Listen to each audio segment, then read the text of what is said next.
Halo kalian semua, kembali lagi di Kisah Kilat. Apa kabar kalian semua? Semoga dalam keadaan sehat selalu. Kali ini kita akan menceritakan alur cerita film tentang seorang pembunuh bayaran yang bisa membunuh tanpa harus menyentuhnya. Itu terjadi karena dia memiliki kecerdasan di atas rata-rata dan pria ini mampu membuat desain pembunuhan yang bahkan para detektif hanya bisa tahu jika kejadian itu adalah kecelakaan saja. Penasaran bagaimana ceritanya? Siapkan posisi ternyaman Anda dan langsung saja ini dia alur cerita film The Plot.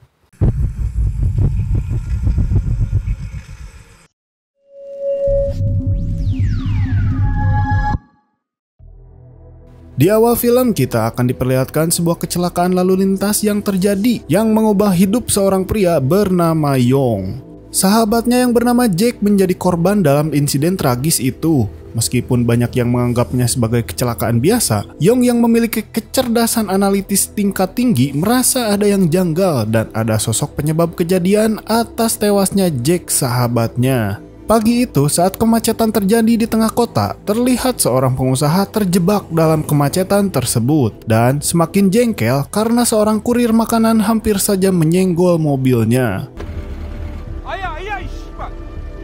Karena tak terima, dia pun mengejar kurir tersebut untuk memberi pelajaran. Namun, nasib buruk seakan terus menghampiri pengusaha tersebut. Saat hampir menangkap si kurir, dia malah terjebak di lokasi konstruksi dan mobilnya malah tertimpa cat. Dia pun semakin kesal dan tiba-tiba tembok di sampingnya roboh dan menimpanya hingga meninggal.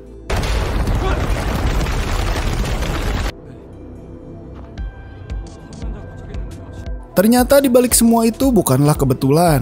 Kematian pengusaha tersebut telah direncanakan oleh sebuah organisasi yang disebut petugas pembersih.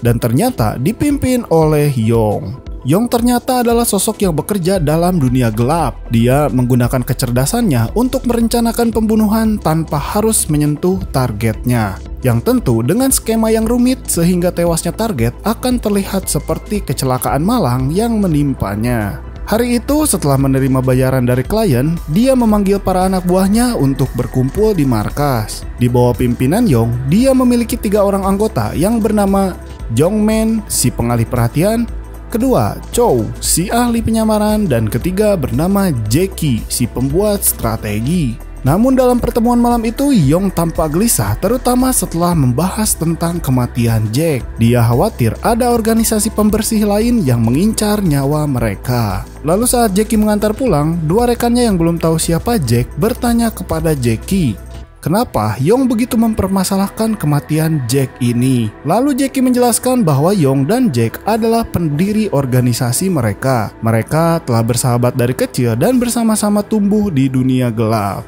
Keesokan harinya, Yong mengamati seorang wanita bernama Jo Yong Sun. Dia datang untuk meminta bantuannya mengeksekusi seseorang. Dan ternyata target yang dimaksud Jo Yong Sun adalah ayahnya sendiri. Dari berita-berita lama terungkap kisah keluarga tentang Jo Yong Sun, anak tunggal dari keluarga kaya raya yang ada di Korea. Ibunya adalah seorang pembisnis properti sukses, sementara ayahnya menjabat sebagai jaksa senior. Ketika ibunya terjerat dalam skandal suap, posisi ayahnya pun otomatis terancam. Tak lama setelah itu, ibu Jo Yong Sun meninggal dalam sebuah kecelakaan yang membuatnya yakin bahwa kematian ibunya adalah hasil rencana sang ayah. Inilah alasan Jo Yong Sun meminta Yong untuk menghilangkan nyawa sang ayah. Pada saat malam di markas, Yong mengumpulkan timnya untuk membahas situasi ini. Namun rekan-rekannya mulai merasa khawatir karena akhir-akhir ini Yong sering berbicara sendiri. Dan ternyata Yong memiliki penyakit delusi yang membuatnya berbicara dengan bayangan Jack sahabatnya. Keesokan harinya, Yong dan timnya berdiskusi tentang eksekusi jaksa yang menjadi target mereka. Mereka mempertimbangkan berbagai metode, termasuk merencanakan kecelakaan lalu lintas, tetapi menyadari bahwa itu akan melibatkan banyak korban yang tidak bersalah. Jackie kemudian mengusulkan untuk menggunakan sengatan listrik, yang tentunya dianggap lebih efektif. Yong pun di sana setuju dengan syarat mereka harus menunggu hujan agar eksekusi lebih sulit dideteksi. Setelah semua rencana disusun dengan sempurna, misi pun dimulai. Yong mempelajari aktivitas jaksa dan orang-orang terdekatnya. Dia mencatat semua informasi yang relevan dan pada malam hari saat wartawan berkumpul untuk meliput sebuah acara, Kamera mereka pun akan membantu menyamarkan aksi eksekusi. Namun di saat yang sama, seorang YouTuber misterius melakukan live streaming dan dia memprediksi bahwa kematian jaksa akan terjadi dalam waktu yang sangat dekat. Dia menyebut dalang dari kematian jaksa ini adalah si manusia kupu-kupu. Sekarang kita kembali ke Yong dan timnya. Hujan pun di sana mulai turun. Seperti yang sudah diprediksi oleh Yong, tepat saat jaksa bersiap untuk wawancara, Yong mendengar percakapan telepon jaksa yang menyebutkan nama anaknya. Hal ini membuat Yong curiga bahwa jaksa juga menyewa petugas pembersih untuk menghabisi nyawa anaknya sendiri. Dengan cepat, Yong memberikan perintah kepada timnya untuk segera bergerak. Dia mulai mengamati sekitar, memastikan semuanya berjalan sesuai dengan rencana. Namun, ketika memberikan kode kepada Jackie, dia tidak mendapat respon dari Jackie yang tiba-tiba menghilang. John pun merasa misi akan gagal tanpa Jackie.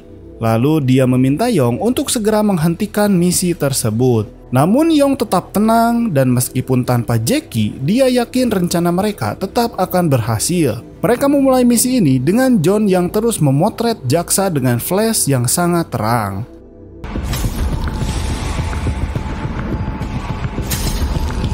Dalam waktu yang tepat, Jo Yong Sun secara tidak sengaja melepaskan kursi roda ayahnya dan saat jaksa meluncur menuju tiang listrik, aliran listrik pun menewaskannya.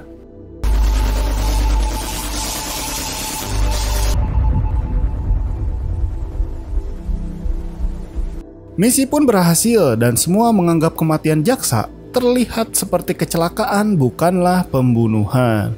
Setelah eksekusi selesai, Yong dan timnya mulai mencari Jackie yang masih menghilang. John pun akhirnya memberitahu bahwa dia menemukan Jackie di halte bus. Yong pun segera menuju ke lokasi tersebut, namun saat dia mendekat, tiba-tiba sebuah bus melaju cepat dan menabraknya. Tapi beruntungnya Yong selamat dari insiden tersebut. Setibanya di markas, dia mulai curiga dan merasa ada yang tidak beres dengan dua anggotanya, terutama John yang sebelumnya membawa ke halte bus. Dan dia pun mulai berpikir bahwa mereka mungkin adalah mata-mata yang disusupkan oleh petugas pembersih lain untuk membunuhnya. Penyakit delusinya pun kambuh dan bayang-bayang sahabat Jack muncul di pikirannya. Dia pun meyakinkan bahwa ada pengkhianat di dalam kelompok mereka. Semakin lama, Yong semakin yakin bahwa salah satu dari dua anggotanya adalah mata-mata dan meminta mereka untuk pergi. Sementara itu, seorang YouTuber yang memprediksi kematian jaksa pun menjadi viral berkat ramalannya yang benar-benar terjadi. Namun di balik ketenarannya, ada sosok misterius yang memberinya informasi tentang peristiwa-peristiwa tersebut, yang tentunya untuk disebarkan ke khalayak publik. Keesokan harinya, Yong mulai menyelidiki Jo Yong Sun. Dia ingin mengetahui apakah wanita itu bekerja sama dengan pihak lain. Namun saat mengamatinya, dia hanya melihat Jo Yong Sun yang sedang bersedih dan hanya didatangi oleh petugas dari kepolisian. Tidak ada yang mencurigakan dari tingkah Jo Yong Sun. Dan Yong pun memutuskan untuk pergi. Tapi tiba-tiba matanya tertuju dengan kemunculan Jackie yang berdiri tepat di depan foto jaksa. Di sini Yong merasa ada yang aneh dan memutuskan untuk mendekatinya. Meski begitu, dia mengikuti Jackie ke rumahnya. Sesampainya di rumah, Yong terkejut melihat keadaan rumah Jackie yang berantakan. Dia pun menyadari bahwa Jackie mengidap penyakit Alzheimer yang membuatnya kehilangan ingatan, dan melihat kondisi anggota tim yang terpuruk, Yong pun merasa sedih dan dia tidak pernah menyangka bahwa Jackie yang dulu sangat cerdas dan tangguh kini menjadi seorang yang pikun. Setelah meninggalkan rumah Jackie, Yong memutuskan untuk kembali memata-matai Jo Yong Sun. Dan kali ini perhatian Yong teralihkan oleh seorang pria kantoran yang baru saja ditemuinya. Dia mulai curiga bahwa pria tersebut mungkin terlibat dengan organisasi petugas pembersih yang disewa oleh Jo Yong Sun. Keyakinan Yong pun semakin terbukti ketika dia mendengar siaran langsung dari seorang YouTuber misterius yang mengungkapkan ciri-ciri petugas pembersih, dan ciri-ciri itu sangat mirip dengan pria kantoran yang sedang dilihatnya. YouTuber tersebut juga menyebut bahwa target eksekusi kali ini adalah seorang jurnalis muda yang terus mengawasi pria kantoran itu. Pada malam harinya, Yong berhasil menyusup ke kantor pria itu untuk mencari tahu siapa yang akan menjadi target berikutnya. Di sana dia menemukan sebuah berkas berisi tentang tanggal tertentu yang menunjukkan kepada seorang jurnalis. Yong pun yakin bahwa jurnalis ini adalah target selanjutnya. Sebelum pergi, dia pun memasang alat penyadap untuk memantau pergerakan pria kantoran tersebut. Tepat keesokan harinya, detektif yang sedang menyelidiki kasus jaksa datang ke kantor pria itu. Detektif tersebut menanyakan alasan jaksa memindahkan seluruh uang asuransinya kepada anaknya. Pria kantoran tersebut memberikan jawaban yang tenang dan terkesan tidak mencurigakan, sehingga detektif pun pergi tanpa curiga. Namun, tak lama setelah itu, pria tersebut menelepon seseorang dan seolah memberikan kode untuk segera menyelesaikan tugas mereka sebelum direbut oleh orang lain. Hari berikutnya, dan dia melihat Jo Yong Sun bertemu dengannya untuk mengambil uang asuransi sang ayah. Obrolan mereka pun di sana terasa aneh, terutama saat pria kantoran tersebut memberikan pernyataan akan Jo Yong Sun yang berhutang budi kepadanya. Sementara Jo Yong Sun dengan tegas menyatakan tidak ingin bertemu lagi dengan pria itu. Ini semakin memperkuat kecurigaan Yong bahwa Jo Yong Sun telah mempekerjakan petugas pembersih lain yang tidak lain adalah si pria kantoran tersebut. Setelah mengikuti Jo Yong Sun hingga ke parkiran, Yong menyadari ada yang tidak beres karena anak buahnya berniat mengambil uang dari Jo Yong Sun yang berarti mereka telah berkhianat. Dengan terpaksa, Yong langsung bertindak dan mengakhiri nyawa rekannya sendiri.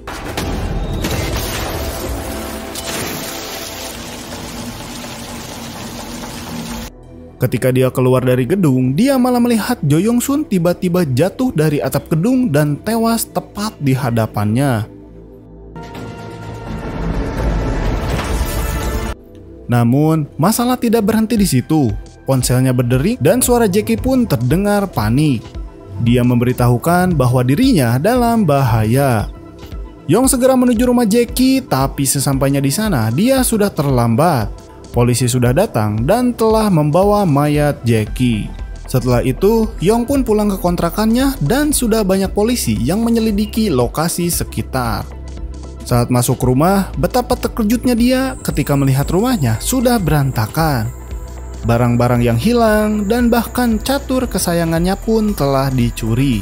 Dia merasa tidak berdaya. Musuh yang selama ini dia anggap sebagai pria kantoran biasa ternyata lebih berbahaya dari yang dia kira. Di sisi lain, YouTuber yang selama ini memprediksi kematian menyamar sebagai tukang paket untuk menyusup ke stasiun televisi. Tujuannya adalah untuk menyabotase siaran dan melakukan live streaming untuk mengungkapkan identitas asli si manusia kupu-kupu.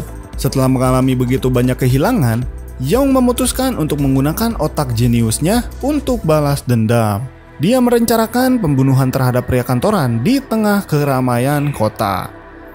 Namun, saat dia sedang memulai rencananya, sebuah siaran langsung di TV berhasil disabotase, dan si YouTuber misterius mengungkapkan bahwa si manusia kupu-kupu yang selama ini dia cari ternyata adalah Yong itu sendiri. Lalu pria kantoran yang selama ini dianggap musuh ternyata hanya seorang pegawai asuransi biasa yang ternyata selama ini pegawai itu mengurus sumbangan dari Jo Yong Sun kepada seorang jurnalis yang dianggapnya akan dibunuh.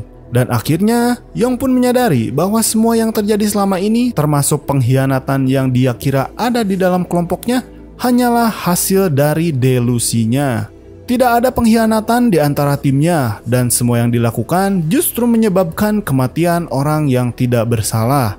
Rencana yang dianggap sempurna kini berakhir dengan korban yang tidak pantas. Merasa bersalah, Yong pun menyerahkan diri ke kepolisian dan menceritakan semua kejadian kepada detektif yang menangani kasus tersebut. Dia ingin dihukum yang setimpal atas apa yang telah diperbuatnya.